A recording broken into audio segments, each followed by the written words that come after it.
Passage qui m'est venu justement par rapport à Déborah qui allait chercher Dieu à Paris et partout et qui finalement... Raïssa, autant pour moi, on va t'appeler par le nom de ta fille. Hein. Donc, voilà. Par rapport à Raïssa qui allait chercher Dieu très loin de chez elle et qui finalement a rencontré Dieu dans sa chambre. Donc, il y a un passage qui m'est venu, c'est dans Genèse 28, verset 10. Donc, le passage, c'est quoi? Genèse 28, à partir du verset 10, on va le lire. D'accord. Genèse 28, à partir du verset 10.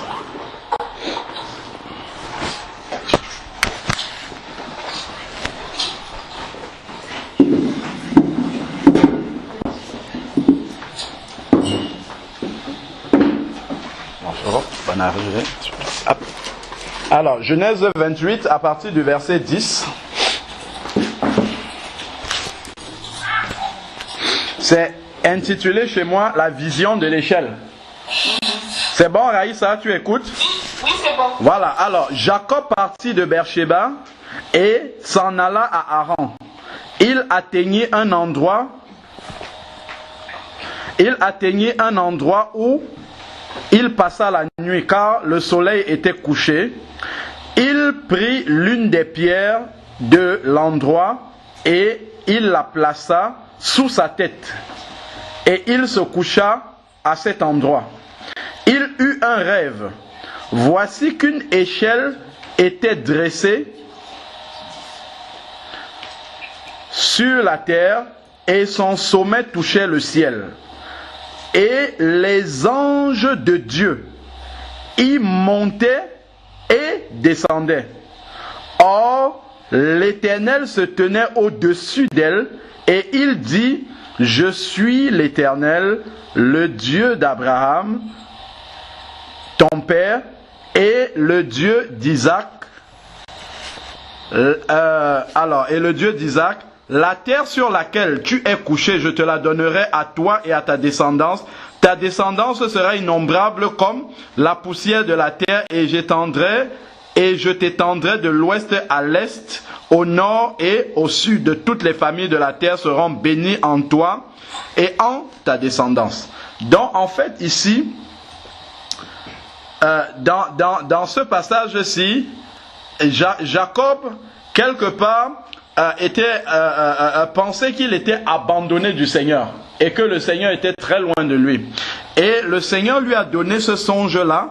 Et il y a quelque chose qui attire vraiment mon attention, c'est que dans le songe, il y avait une échelle qui allait de lui jusqu'au ciel. Et regardons, il y avait les anges de Dieu, ils montaient et descendaient. Est-ce que tu vois dans quel sens les anges font? Les anges montent à partir de Jacob et ensuite ils descendent. Ça veut dire que la présence de Dieu était déjà sur lui et il ne le savait pas. Les anges montaient, donc la présence de Dieu était sur lui, donc ça partait, les anges de Dieu étaient sur lui, avec lui, et montaient vers le Seigneur, puis ensuite redescendaient. Donc des fois, on peut aller chercher Dieu très loin, alors que là où nous sommes là, il est là présent. Et comme Claudia l'a dit, il faut juste ouvrir sa bouche et invoquer le Seigneur.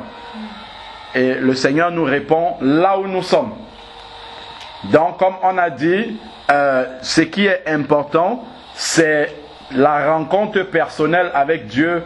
Et cette rencontre personnelle-là, en fait, Dieu, il se révèle.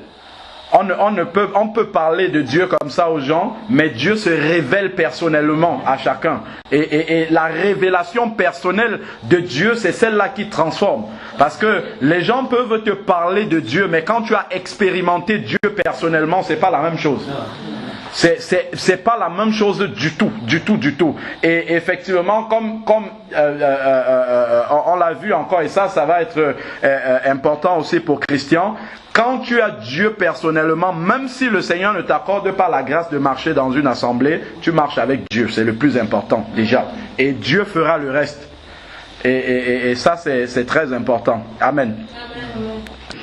Que Dieu soit béni pour cette marche-là. On va faire 2-3 commentaires déjà dans ce qu'elle a dit et ce qu'on a déjà écouté jusqu'à présent.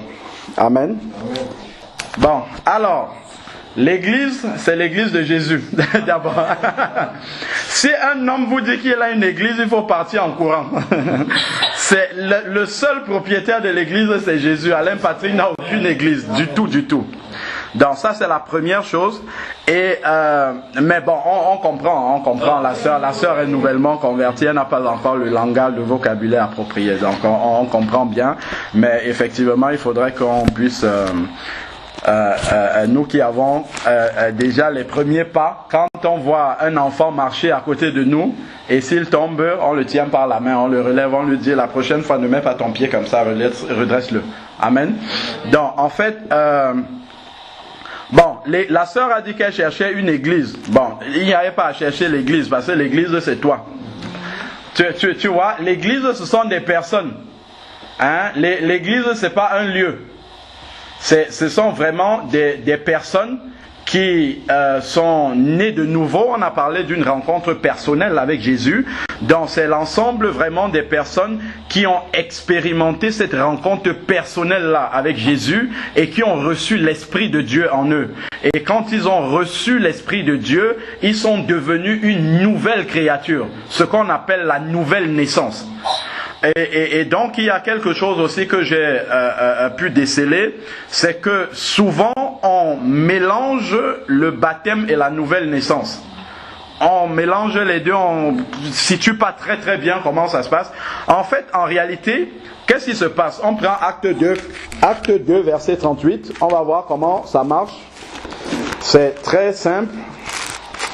Le jour de la Pentecôte, les personnes qui écoutaient Pierre prêcher sur la résurrection de Jésus ont demandé à Pierre que faut-il faire pour être sauvé. Acte 2, verset 38 et verset 37 déjà. Après avoir entendu cela, ils eurent le cœur vivement touché et ils dirent à Pierre et aux autres apôtres, frères, que ferons-nous?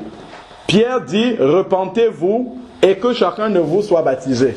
Donc, la repentance, c'est la première étape de la conversion. Avant la repentance, il y a le verset 37, ils eurent le cœur vivement touché, c'est-à-dire la conviction de péché.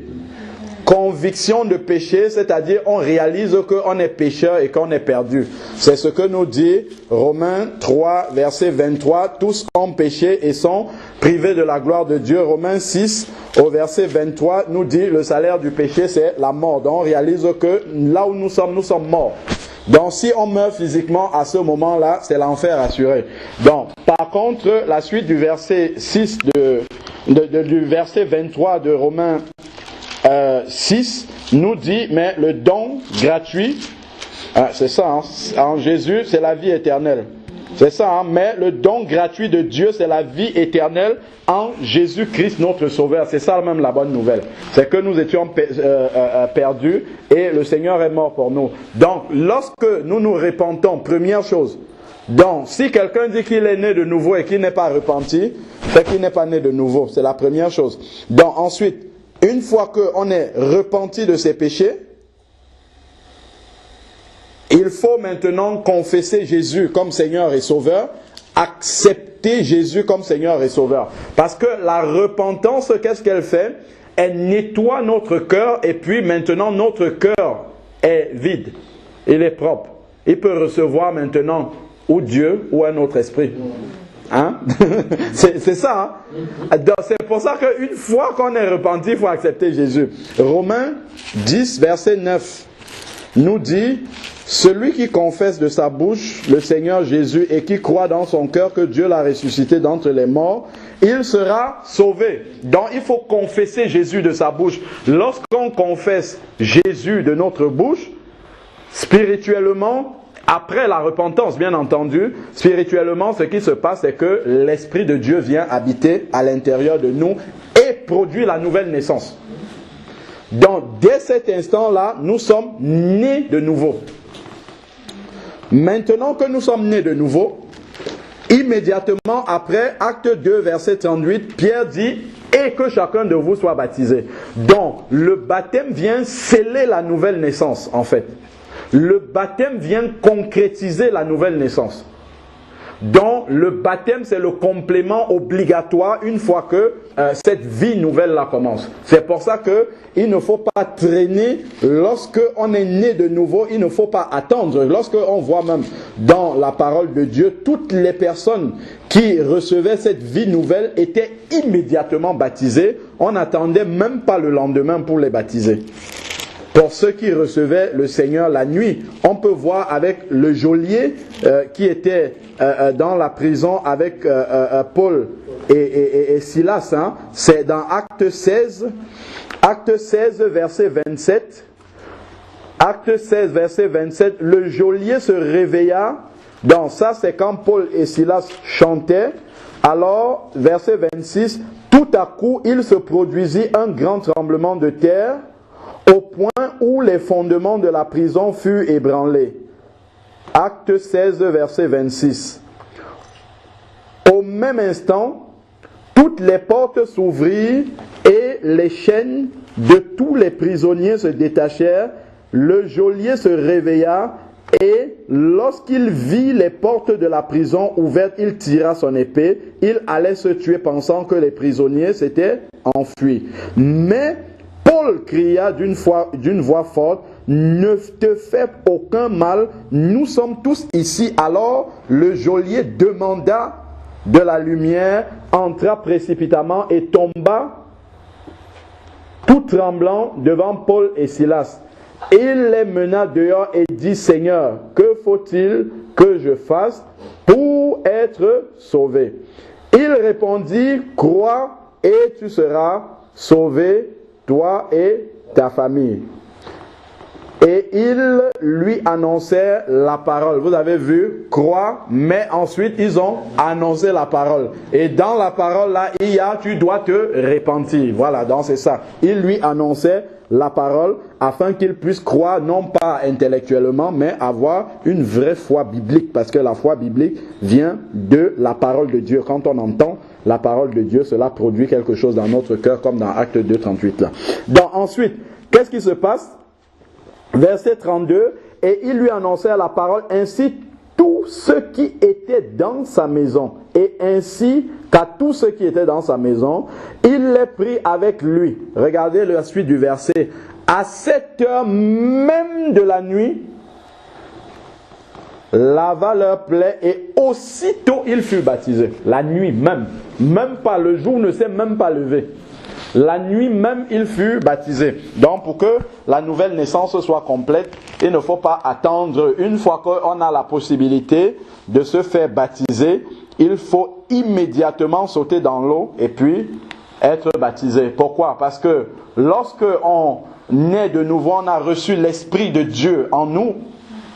Le malin qui ne lit pas à l'intérieur de nous, seul Dieu peut sonder les reins et les cœurs. Dieu peut lire à l'intérieur de nos pensées, mais le malin ne peut pas lire dans nos pensées. Donc, qu'est-ce qu'il fait? Il injecte juste des pensées et en fonction de la manière dont nous réagissons, il sait dans quel état d'esprit nous sommes. Donc, lorsque la nouvelle naissance se produit, ça, il ne le sait pas. Donc, lorsque nous nous baptisons, nous entrons dans les eaux du baptême, nous sommes immergés dans l'eau, symbole de la mort à l'ancienne vie. Et lorsque nous ressortons de l'eau, résurrection à une nouvelle vie, là, il le voit et il sait que celui qui est rentré dans l'eau là, c'est au nom de Jésus, dont il ne m'appartient plus. Amen. Désormais, il ne m'appartient plus. Il est passé de mon royaume au royaume de Dieu. Donc, c'est pour ça qu'il ne faut pas attendre pour se faire baptiser.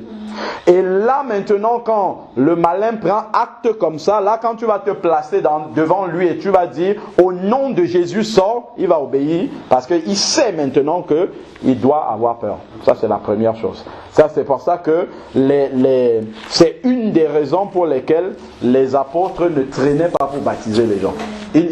Immédiatement, parce que c'est le complément immédiat de la nouvelle naissance. Il faut absolument, on voit même Jésus, avant de commencer son ministère, bien qu'il n'avait absolument pas besoin d'être baptisé, il est quand même allé dans les eaux du baptême. Même Jean a dit non, c'est toi qui dois me baptiser, mais Jésus a dit non, laisse faire. Laisse faire. Pourquoi? Parce que Jésus est le modèle parfait du disciple. Donc Jésus devait passer par toutes les étapes par lesquelles le disciple doit passer. Et la toute toute première étape avant de commencer quoi que ce soit dans le ministère, d'abord les eaux du baptême. Donc avant de commencer à prétendre de marcher avec Jésus, d'abord l'obéissance. Le baptême, c'est un acte d'obéissance. C'est là où on témoigne publiquement de son engagement envers le Seigneur Jésus. Donc il ne faut pas réfléchir sur le baptême, on ne réfléchit pas là-dessus. Donc immédiatement, dès que c'est possible, il faut le faire le plus rapidement qu'il soit. Parce que si Jésus revient avant, on peut avoir quelques problèmes quand même. Si ça dépendait de nous, on peut avoir des problèmes. Est-ce que vous avez compris? Le baptême, c'est vraiment urgent, c'est urgentissime. Parce que s'ils baptisaient la nuit, ça veut dire que c'était urgent. Si ce n'était pas urgent, ils auraient dit, bon, ok, on attend le lever du jour, on a un peu de temps, on va voir. Non, s'ils baptisaient la nuit, ça veut dire que le baptême, c'est indispensable. Et c'est surtout vraiment urgent, une fois que quelqu'un a reçu le Seigneur. Prenons maintenant acte 8 que nous tous nous connaissons. Comment on l'appelle là? L'eunuque éthiopien qui a rencontré de l'eau et qui demande à Philippe, voici de l'eau, que faut-il encore? Voilà, c'est le verset 36. Acte 8, verset 36. Comme ils continuaient leur chemin, ils arrivaient à un point d'eau. Avant ça, Philippe lui annonçait la parole de Dieu. Et l'eunuque dit, voici de l'eau, qu'est-ce qui m'empêche d'être baptisé?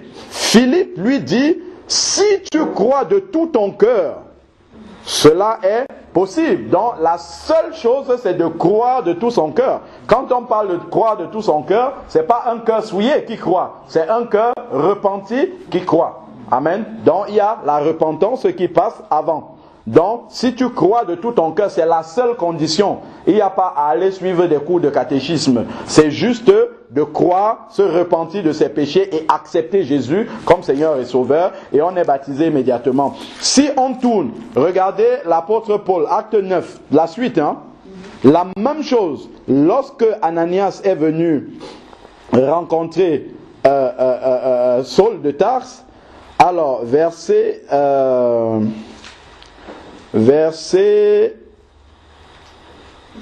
18, oui, verset 18. Au même instant, il tomba. On peut prendre à partir du verset 17. Ananias partit et lorsqu'il fut, acte 9, 17, lorsqu'il fut arrivé dans la maison dont Dieu lui avait donné une vision, il imposa les mains à Saul et dit, Saul, mon frère. Pourquoi il appelle Saul son frère? Parce que Saul est né de nouveau déjà. Il sait, Dieu lui a révélé que Saul est en train de prier. Voilà. Donc, il sait que Saul est né de nouveau, mais Saul n'est pas encore baptisé. Et dans la démarche d'Ananias, immédiatement, il appelle Saul son frère et dès qu'il ouvre les yeux, qu'est-ce qu'il va faire? Plonge dans l'eau. Direct. Il n'attend pas le lendemain ou bien dans quelques jours. Non, immédiatement. Alors, Saul, mon frère, le Seigneur qui t'est apparu sur le chemin par lequel tu venais, m'a envoyé pour que tu recouvres la vue et que tu sois rempli d'Esprit Saint. Au même instant, il tomba de ses yeux comme des écailles et il recouvra la vue, il se leva et fut baptisé immédiatement. Il n'y a pas d'attendre, rien du tout. Voilà, immédiatement il fut baptisé. Continuons, acte 10. C'est la même chose. Acte 10, verset 44, c'est Pierre qui est en train de prêcher chez Corneille. On a toujours la même manière de procéder des apôtres qui continuent. Acte 10, verset 40. Comme Pierre prononçait encore ces mots, Pierre est en train d'annoncer l'évangile aux païens qui sont réunis chez Corneille. Comme Pierre prononçait encore ces mots, le Saint-Esprit descendit sur tous ceux qui écoutaient la parole. Verset 45. Tous les croyants circoncis qui étaient venus avec Pierre furent étonnés de ce que le don du Saint-Esprit soit aussi répandu sur les païens, car ils les entendaient parler en langue et exalter Dieu. Verset 47. Regardez Pierre.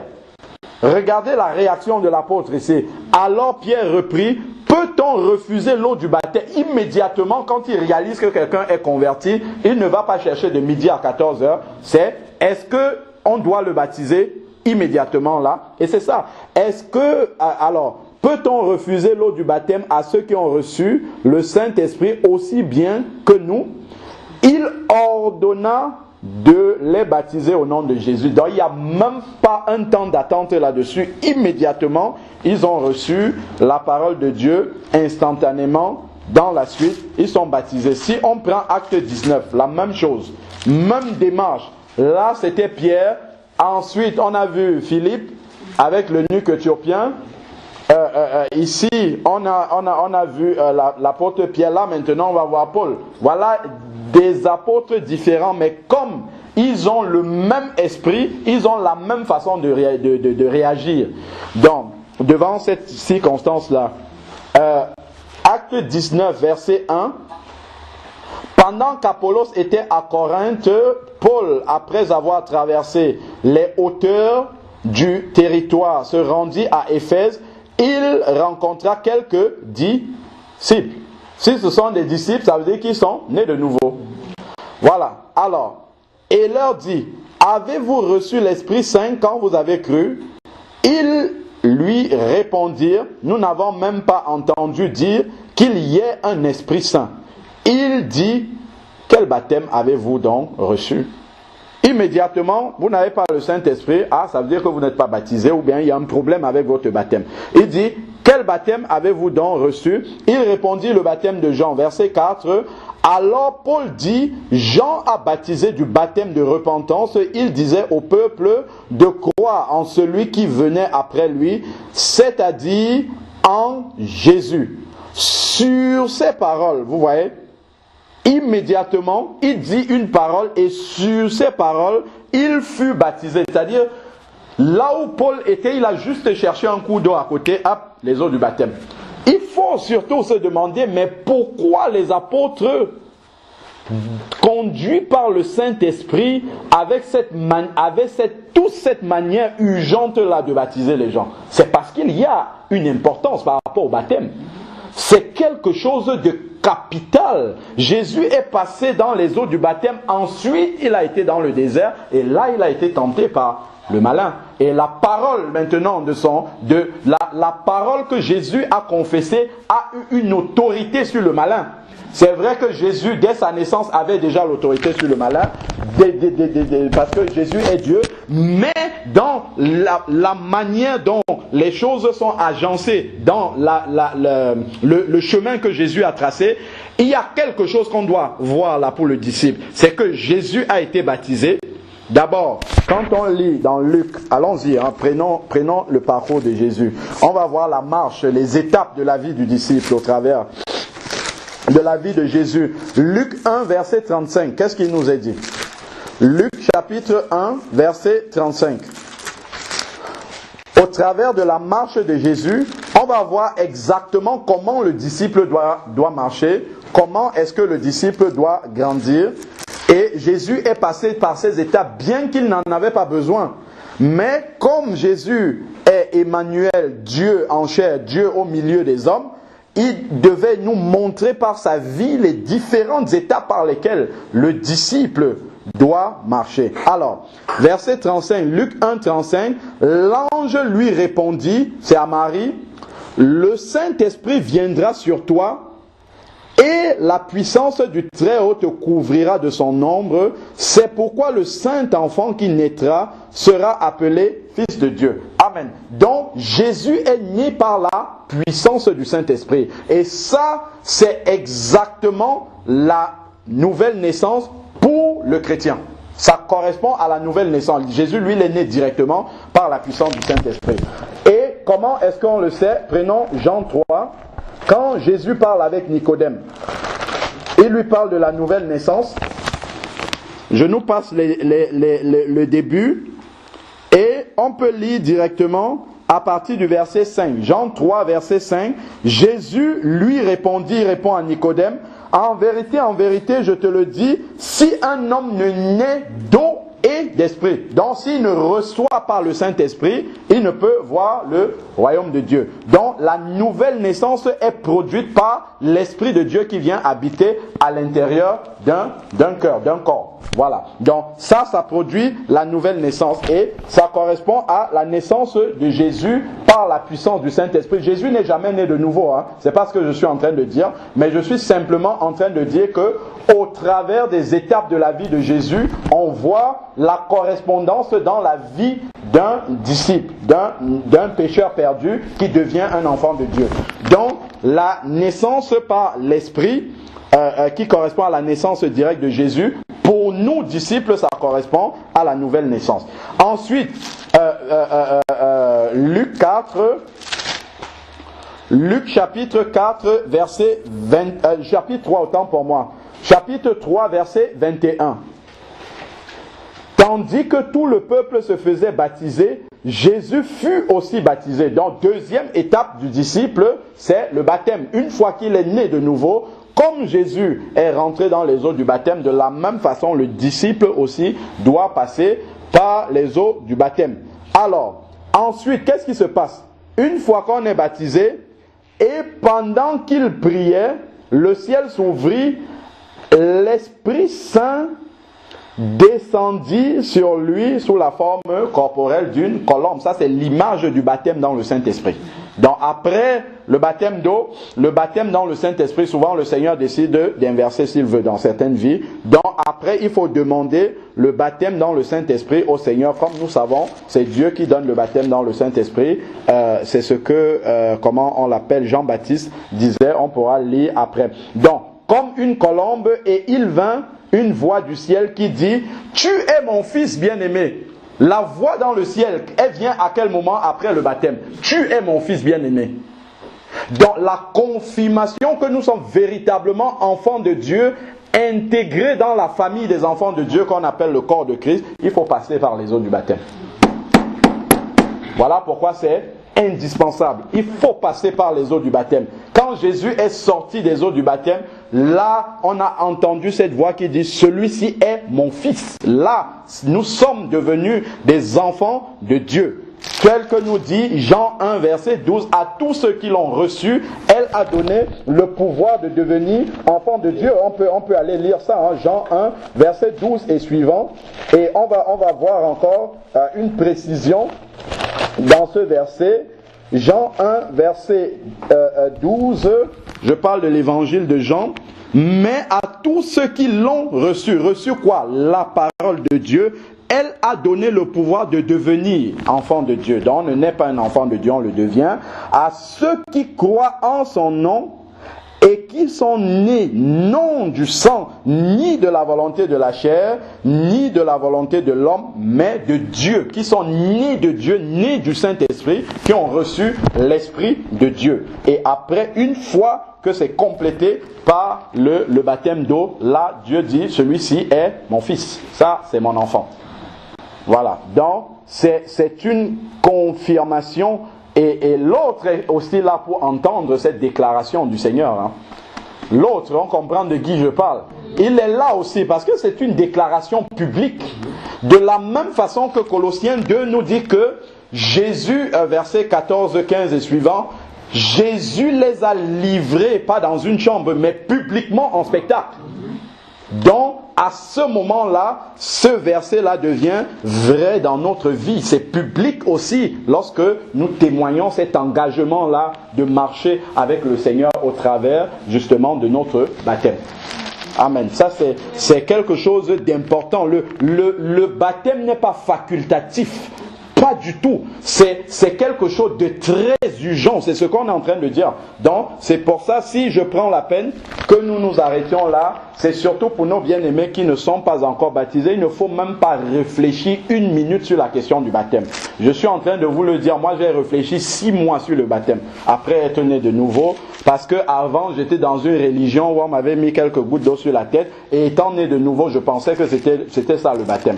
Mais quand le Seigneur m'a dit, tu dois passer par les eaux du baptême, là, je n'ai pas pu attendre une journée de plus. Voilà, si ça ne dépendait que de moi, ça devait être le même jour. Donc, voilà un peu, dans la parole de Dieu, l'urgence de passer dans les eaux du baptême. Après, maintenant, la signification même, concrètement, du baptême, on sait bien, et on sait tous, hein, mais c'est bien toujours de le rappeler, que c'est la mort à notre ancienne vie et la résurrection à une vie complètement nouvelle. C'est cet engagement de bonne conscience, comme dit l'apôtre Pierre, pour marcher avec le Seigneur Jésus. Romains 6, verset 3. Romains 6, verset 3. Oui, Romains 6, verset 3. D'accord. Ignorez-vous que nous sommes... Bon, je vous laisse trouver. Romains 6, verset 3.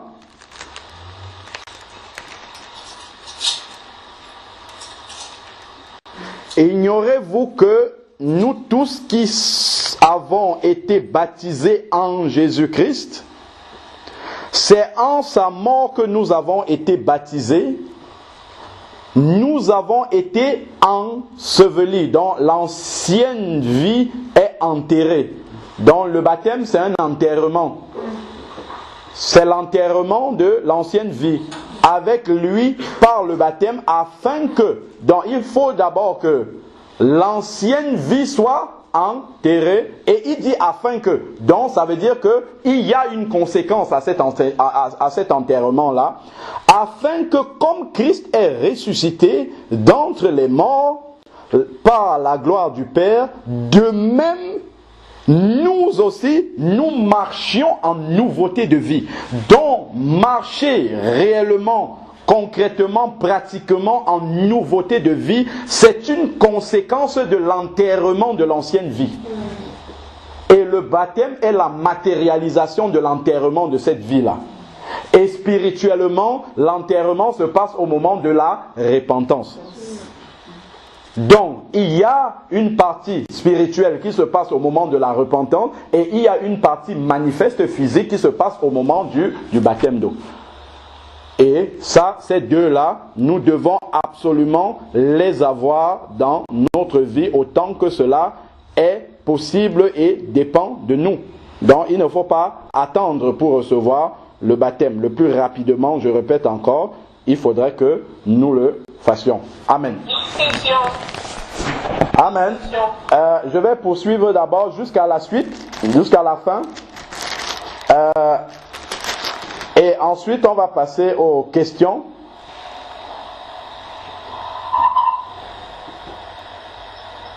Alors, verset 8, nous sommes dans Romains 6. On avait déjà pris un mercredi le temps de bien détailler tout Romains 6 pour comprendre justement cette marche nouvelle-là avec le Seigneur.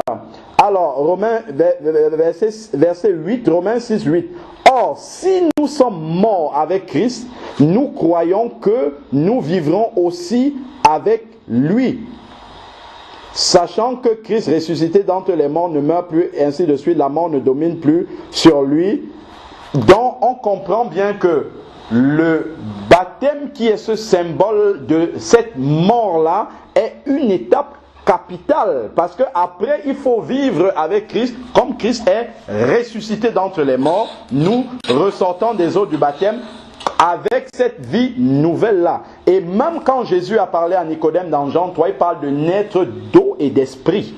L'eau également est important pour matérialiser ce lavement complet là de notre vieille nature qui reste dans les eaux du baptême, et lorsque nous sortons comme étant une plante nouvelle complètement liée à Jésus et marchant avec lui. C'est ça que ce passage là nous explique. Amen. Oui, c'était quoi ta question?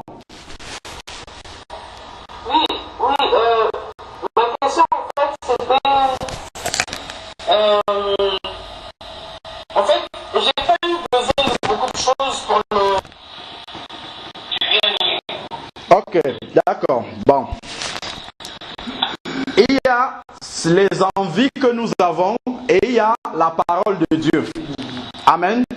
La Bible nous dit dans Jean 12 au verset 48 que à la fin c'est cette parole-là qui va nous juger. Donc c'est la parole de Dieu qu'il va ouvrir et il va nous dire, est-ce que ce que tu dis là c'est écrit dans ma parole? Jean 12 verset 48. Donc, nous ne pouvons pas nous appuyer sur nos envies, parce que si tu es baptisé dans une baignoire et que Jésus revient, tu vas monter au ciel. Et si tu n'es pas baptisé du tout, tu auras des problèmes parce que tu attends. C'est ça qu'il faut savoir. Parce que demain ne t'appartient pas. Alors, verset 48 de Jean 12, celui qui me rejette et qui ne reçoit pas mes paroles à son juge, la parole que j'ai prononcée, c'est elle qui jugera au dernier jour. Donc, ça doit être conforme à la parole. Bon, 1. Lorsqu'on a lu dans Acte 2, verset 38, lorsque Pierre a dit à ces personnes-là, repentez-vous et que chacun de vous soit baptisé, qu'est-ce qu'il a dit? Au nom de Jésus. C'est le nom de Jésus qui change tout. C'est pas la baignoire, c'est pas le lac, c'est pas ça qui change.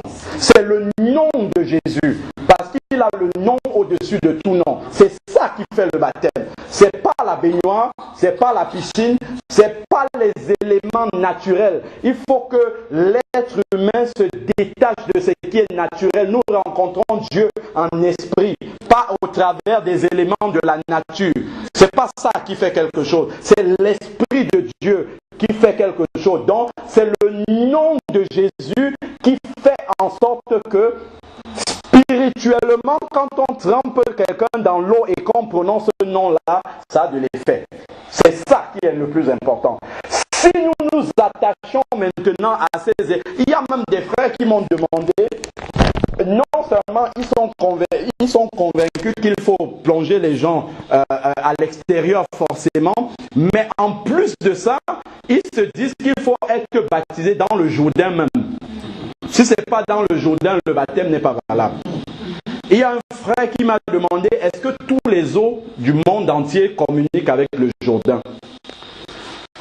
Pourquoi on se complique la tâche? La Bible ne parle pas de ces choses-là. Voici ce que la Bible dit, celui qui naît d'eau et d'esprit. Il faut l'eau. Pourquoi? Parce que l'eau, justement, c'est ce symbole-là qui purifie, comme le dit l'apôtre Pierre. Mais c'est le nom de Jésus. Allons encore dans Acte 4, où on voit, je crois la sœur tout à l'heure l'a dit dans sa prière, Bénédicte, Acte 4, verset 12, le salut ne se trouve en aucun, car il n'y a sous le ciel aucun autre nom.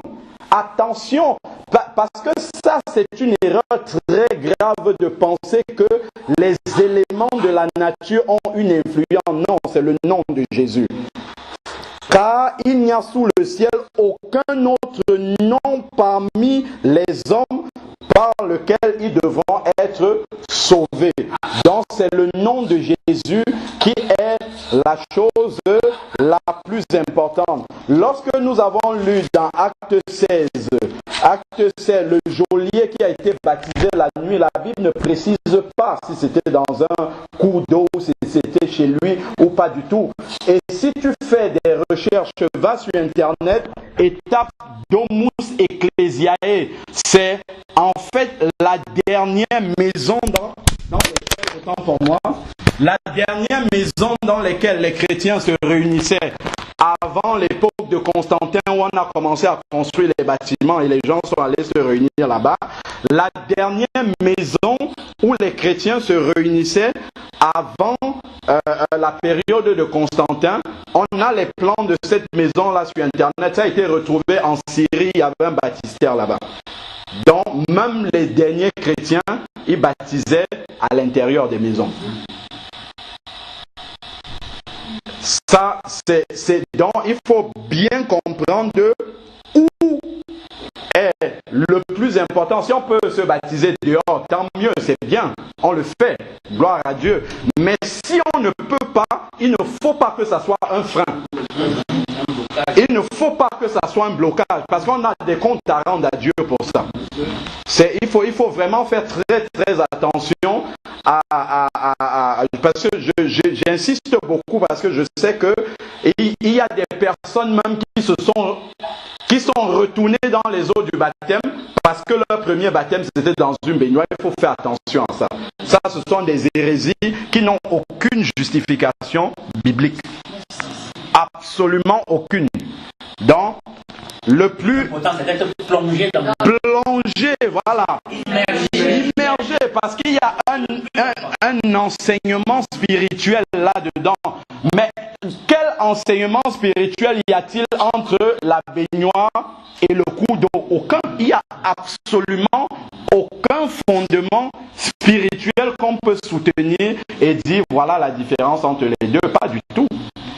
Donc il faut bien comprendre ce que signifie le baptême, à quoi ça renvoie spirituellement et voir justement si dans la façon de baptiser, si que ça soit dans une baignoire, voir est-ce qu'il y a entorse à la parole de Dieu par rapport à ça. Pas du tout.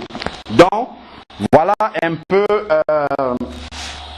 ce qu'on peut dire par rapport à la parole de Dieu. Après, c'est bien, hein. Il faut prier justement que le Seigneur permette que tu sois baptisé dehors. Mais si tu n'es pas baptisé dehors, ben, gloire à Dieu. Ça ne va absolument rien changer sur ta marche avec Jésus. Absolument aucune. Rien changer. Le plus... Oui, oui. Oui, bien sûr, on t'écoute. J'ai écouté la parole, je suis convaincu, et quand tu es prêt, je suis libre. Bon.